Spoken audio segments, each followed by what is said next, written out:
Hare Krishna, Namaste. Chapter 15 is entitled as Puruṣottamaḥ Vidya, Puruṣottamaḥ Yogam. Sloka 19, Part 2. Yo māmevam asammudaha janāti puruṣottamam sa sarvavid bhajati mam sarvabhavena Bharata. One who knows Krishna is Puruṣottama without any confusion, doubt, delusion, that he is completely a different, distinguished personality from everything else, which was stated earlier in the previous slokas. Such person is considered to be a knower of the Vedas and Smritis. Such person is also considered that he has practiced every means by which one can attain that Puruṣottama. The translation says, whoever knows me as the Supreme Personality of Godhead without doubting is the knower of everything. He therefore engages himself in full devotional service to me. In the previous session of this sloka, we learned how to know an object with proper lakshana, definition. Therefore, it is important to know the definition to identify and establish an object. If the definition is not clear, then the object may be misunderstood. Now the question is, what is the lakshana, swarupa, lakshana of the Supreme Lord, which is free of asambhava, avyapti and ativyapti? Swami Ramanuja in his Gadyatraya has defined the swarupa of the Lord like this: Akila heya pratyanika kalyanaika thana svetara samasta vastu vilakshana ananta jnananandaika swarupa. There are 5 essential qualities which are mentioned here. First one is Akila heya pratyanika. Second one is kalyanaika thana. Third one is Vetara samasta vastu vilakshana. Fourth one is Ananta. And fifth one is Jnananandeka Swarupa. Now let's understand what they are. First one is Akila Heya Pratyanika. Heyam means defects or faults. Akila means all kinds of. Pratyanika means opposite of that. Akila Heya Pratyanika means one who is opposite to all the kinds of faults. That is, he is free of any kinds of dosha. He is the Lord. When it says false, it is not the anger, greed, lust, pride, those type of false. Those are anyway the truth that he doesn't have any of those things. But what it means by Akila Heya Pratyanika is that both Chetanas and Achetana has faults. The Kṣara and Akṣara has faults, and the Lord is free of those faults that both Kṣara and Akṣara has. That is what it meant by Akila Heya Pratyanika. Let's really understand this in detail. Things are classified into 2. One is Achetana, that which doesn't have consciousness, knowledge, jnana, and that which has consciousness, called Chetana. Achetana are 3 in types, and Chetanas are 3 in type as well. The Achetanas are number 1, Mishra Sattva, number 2, Shuddha Sattva, number 3, Kala Tattva. Mishra Tattva means that which is mixed of 3 modes, Sattva, Rajas and Tamas, which is nothing but Prakriti. This Mula Prakriti is also known as Mishra Sattva. Prakriti does not have consciousness, it is Achetana. And the next one is Shuddha Sattva, which is free of mix of 3 modes, The Shuddha Sattva is free of contamination and mix of Rajoguna and Tamoguna. That is known as Shuddha Sattva, which is nothing but the spiritual world, the Vaikunta, the Nitya Vibhuti. It is also an Achetana. It doesn't have consciousness, knowledge. And thirdly, Kala Tattva, the time factor. That is also Achetana. It doesn't have Jnana. The time doesn't know it is 6 o'clock now. It is 2021. Therefore, these three dravyas, substances, Mula Prakriti, Nitya Vibhuti and Kala, these three are Achetanas. What is the fault about these Achetanas? The fault is that they go through Vikaram. Vikaram means changes. For example, mud is made into pot. When the pot is broken, it becomes pieces. And the pieces, when grinded, becomes mud again. And that mud can become a brick. Like that, we can see there is a continuous, constant changes to the matter. It goes through Vikaram, changes. At the time of creation, half of the Prakriti, Mula Prakriti, becomes Mahan.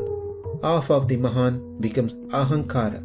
And the Ahankara becomes Satvika Ahankara, Rajasa Ahankara and Tamasa Ahankara. From there comes Pancha Tanmatra, Pancha Bhuta, Pancha Jnanendriya, Pancha Karmendriya and Manas. Again, at the time of destruction, they all change from their current state to the previous one. So the Prakriti goes through changes. That is the defect of Prakriti, which is an Achetana. What about the spiritual world, Nitya Vibhuti?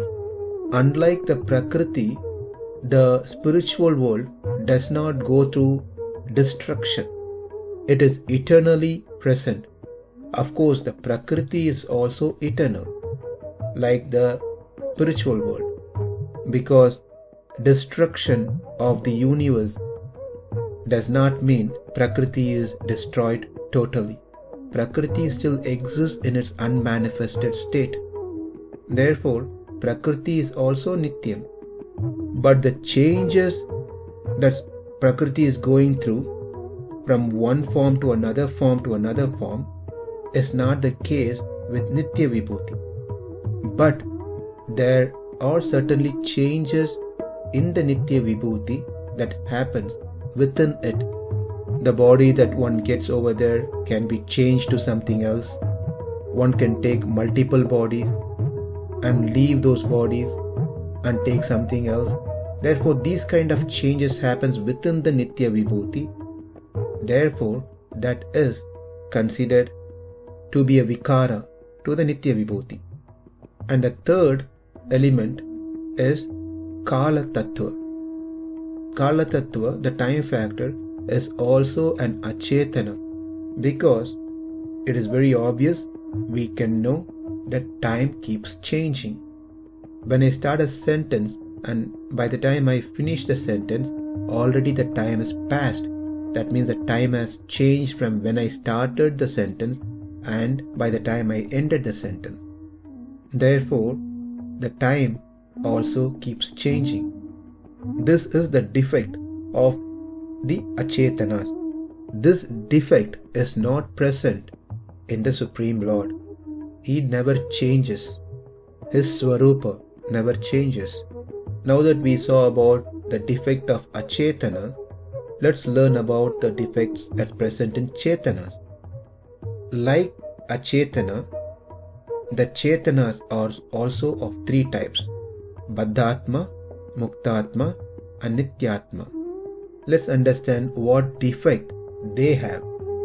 Baddhatmas are the conditioned soul who are encased, entangled into this samsara tree because of their karma sambandha, prakriti sambandha because of their ajnana, ignorance, and because of their experience of sukha and dukkha.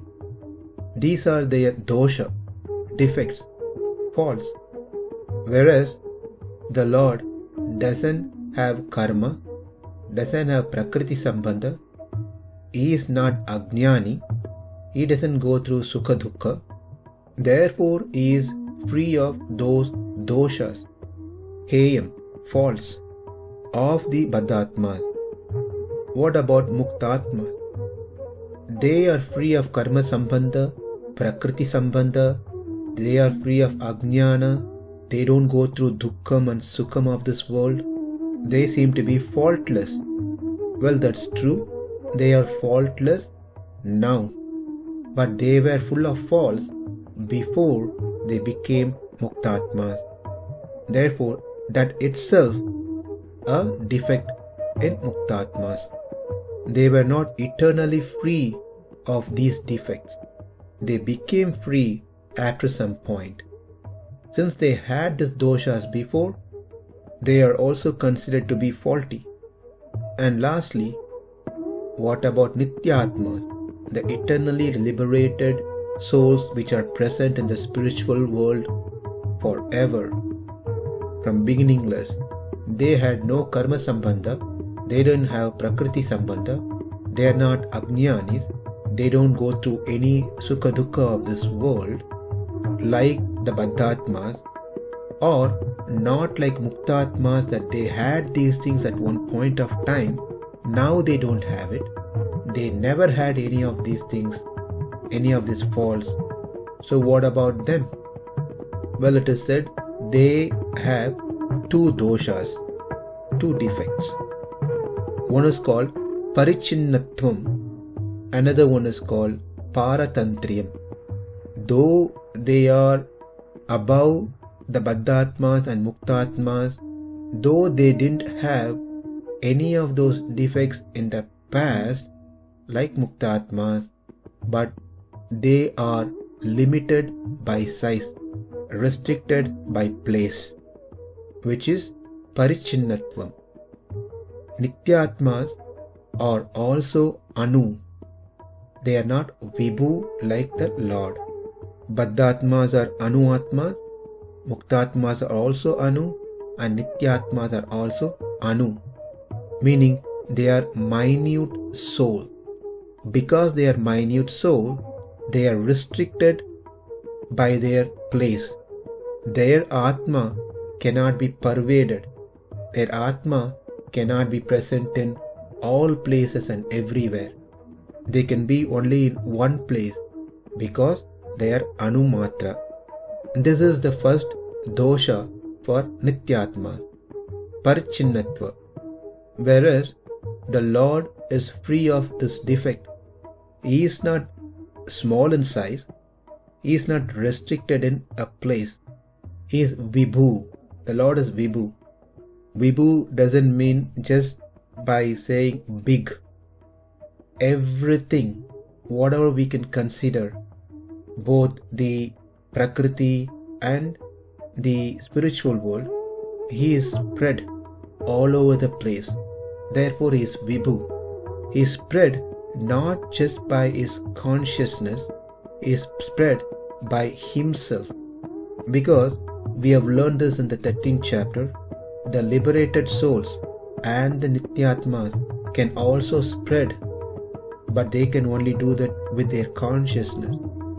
Their atma doesn't spread. They can extend to other places, other bodies through their jnana, but not as atmas. Whereas the Supreme Lord is vibhu, is always present everywhere and anywhere. Not that he extended himself to America today, tomorrow he contrasted and started extending towards Australia. That is not the case. He is always vibhu. He is always everywhere. Nothing exists without his presence. His presence is not through his consciousness, his jnana. He is physically present. everywhere as Vibhu. That is why he is puruṣottamaḥ. The second defect of Nityatmas is known as paratantriyam. Paratantriyam means being subservient to someone, being a servant, being a slave to someone. Being a slave to someone is not something to be glorified. It is considered as a low in standard. But the Nityasuris, Nityatmas, are subservient to the Supreme Lord. We don't see the Lord to be subservient of anyone. Therefore, he is free of the second dosha. Of course, we hear the Lord is Bhakta Vatsala. Sometimes we see the Lord becomes a servant of his devotees, like Krishna became a chariot driver for Arjuna. This subservietorship is not natural for Krishna. He just reciprocates to his devotees. But being a subservient to someone is not his essential nature. But for the Nityatmas, it is an essential nature for them to be a subservient of someone. That someone is the Supreme Lord alone. This is to differentiate the Nityatma from Paramatma. But otherwise, being a subservient of the Lord is not wrong. It is not a defect. Being the servant of the Lord is the best thing, an ultimate goal for any living entities. So let's not get confused when we say Paratantriyam is a defect. It is the best one for the living entity to be a subservient, to be the servant, to be the slave of the Supreme Lord Sri Krishna. Then why it is said as a defect here is just to differentiate the Lord from the Chetanas, the Nityatmas. Being subservient is good for us. The Lord being subservient is not good for us. Therefore, the Lord is free of parichinnatvam by his size and restricted place, and is free of paratantriyam, being a subservient to someone. These are the two defects for Nityatmas. Baddhatmas defects are their karma vasanas. Muktatma defects or they had these defects at one point of time, and the Nityatma's defects are they are limited by size and they are subservient to someone. Whereas the Supreme Lord is free of karma vasanas, free of having them at one point of time, and also he is not limited by the size and he is not subservient to anyone. Therefore he is Puruṣottama. Akila heya pratyanika. Pratyanika means opposite of something. Here, heya pratyanika, akila heya pratyanika means is opposite to all the doshas. The way it has been said here is so very beautiful. Instead of saying he doesn't have faults, it says he is opposite of all the faults, or other side of all the faults. Because if we say the Lord is free of faults, then there may be a doubt. Maybe he is also like the Muktatmas. He might have had fault at one point of time. Now he doesn't have the doshas. Therefore he is free of faults. To avoid such unnecessary doubts, it is said here that he is on the other side of all the doshas, which implies that he never had any traces of those faults at any time. Akila heya pratyanika. One other thing to be noted here is the Jivatma, its essential nature, the Swarupa, also does not go through any changes. like Paramatma. Atma does not become small in this lifetime when it takes the body of a rat, and that Atma does not become the size of an elephant when it takes the body of an elephant. Because there are schools of thought, they believe Atma size changes according to the body it takes, which is not the right understanding as per the Vedas, Vedanta, which means the Jivatma, whether it is Padatma, Muktatma or Nityatma, the Atma never changes. It is Jnanakara. It doesn't go through physical changes, but due to some upadhis, by means, it goes through changes in its swabhava due to the association with the Prakriti. Sometimes he is happy, sometimes he is sad. Those changes happens to the Jivatma, but the changes doesn't happen to the Atma itself. When it comes to Paramatma, Bhagavan, even the swabhava does not change. So he never goes through any changes.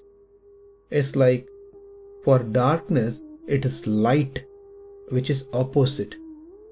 We can never bring darkness into the light. How much ever hard we try, that's impossible task. Likewise, we can never see any faults in the Lord because he is opposite to the faults, like the light which is opposite to darkness. On the same line, another example is given by Pillai Lokacharya in his Tattvatraya, that for snake, Garuda is opposite. We can never see snake where Garuda is present. If snakes are present, that means Garuda is not there. Similarly, Lord never has any faults. There's another explanation that is given on this regard, is that it is not only just the Lord doesn't have any faults, but it also means that those who are sheltered under the Lord will also be free of any false doshas.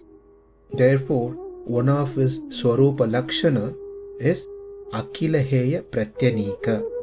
That is, Chetanas and Achetanas has faults, doshas.